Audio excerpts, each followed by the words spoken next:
खुलुमबाय बयखौबो बे मोनाबिलि समाव आङो मोनसे सुंद' आपडेट लानानै फैलायबाय समनि आंखाल बेनिखायनो आङो थाब थाब भिडिअ लाबोनो हायाखै नोंथांमोना गोबाङानो नुखाबाय जानो हागौ जायफ्रा नुखाबाय नोंथांमोना नायाब्लाबो जासिगोन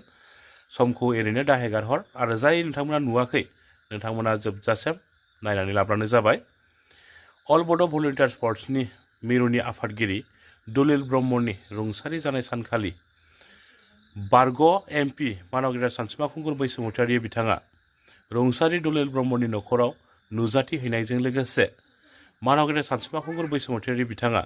खौरांगिरिनि सिगाङाव गोबां बेसेन गोसा बिबुंथि लाखिदों नोंथांमोना जायफ्रा नुवाखै नायनानै लादो बिथाङा बै सानखालि खौरांगिरिनि सिगाङाव मा बाथ्रा फोरमायदोंमोन।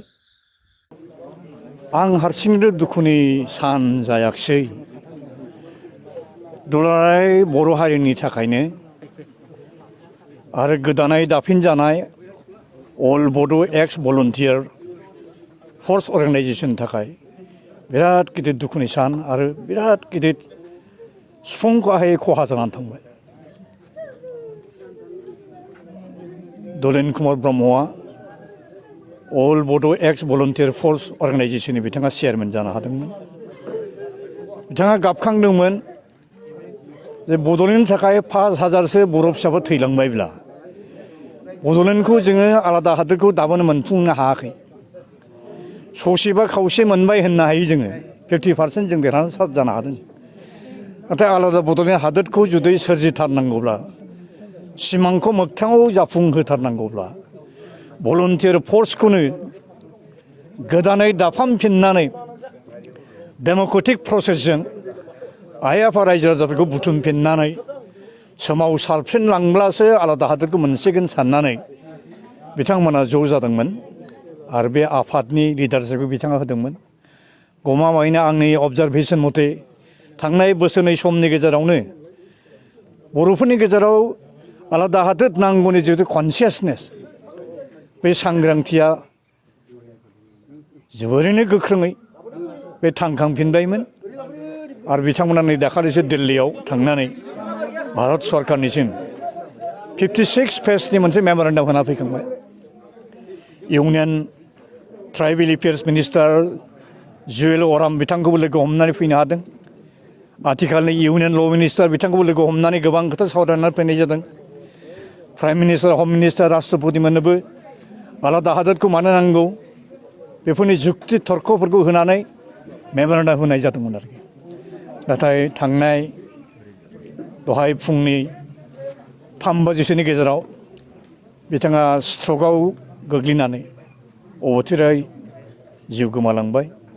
बे जोंनि थाखाय बिराद खहा गोनां जाबाय। दा आं खावलायनो लुबैदों दिनै दुखु गोनां साननि गेजेरजों जेसेबां बर' फिसाफोर दं एबसु आफादनिनो होन अल बड' एक्स भलुन्टियार फर्स अर्गेनाइजेसन आफादनिनो होन अल बड' वुमेन्स वेलफेयार फेडारेसन होन अल बड' वुमेन जास्टिस फराम होन जेसेबां एक्स बेल्टेन दैदेनगिरि मावथिफोर होन सोद्रोमाफोर होन जेसेबां एनडिपि फेक्सननि लिडार सोद्रोमा बिथांमोन दं जयैनो खौसेयैनो दा बावैनो डेम'क्रेटिक पिसफुल बड'लेण्ड मुभमेन्टखौ जुदि जागायफिननो हायाब्ला सुरु खालामफिननो हायाब्ला जुरिफिननो जुदि हायाब्ला बर' हारिया बे बुहुमनिफ्राय हयथ' गोमालांनायखौ जि अबस्था फैदों बे हयथ' बारा गोबाव सम नांनाय नङा। बियो टटेल एक्सटेंसन अफ द बड' पिपल बा बड' नेसना मेटार अफ फिउ सेन्सुरिस जागोन होननानै आं सानो आरोखि। दिनै जिखिनि मोनबायमोन रोजाबासो बर' फिसाफोरखौ जों मुंख्लं जाहोनायनि गेजेरजों 20 बोसोरसो सालायनाय जाबाय बड'लेण्ड टेरिटरियेल एरिया डिस्ट्रिक्टखौ मोनदोंमोन जथेस्थ' गिदिर पावार एन्ड फांसन 50% अट'नमि मोनदोंमोन एक्सेप्ट ल' एन्ड अर्डार एन्ड पुलिस डिपार्टमेन्टनि बादै रिजार्भ फरेस्टनि बादै फाइनेन्सनि बादै नाथाय बिराद दुखुनांथाव जायफोरखौ सालायनो जोङो राजउलाफादाव फज'बाय बिथांमोना नांगौ रोखोम खायदा बायदा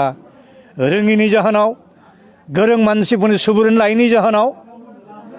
मालायनि कनस्पिरेसिनि खैसाराव गोग्लैनानै दिनै दरफा दरफा दब्लायफा दब्लायफा हाग्रा बंग्रा हा हु मोनखानाय BTCनि पावार एन्ड फांसन डिग्रि एन्ड अट'नमिया लासै लासै जामलांगासिनो दं जोबोद दुखुनांथाव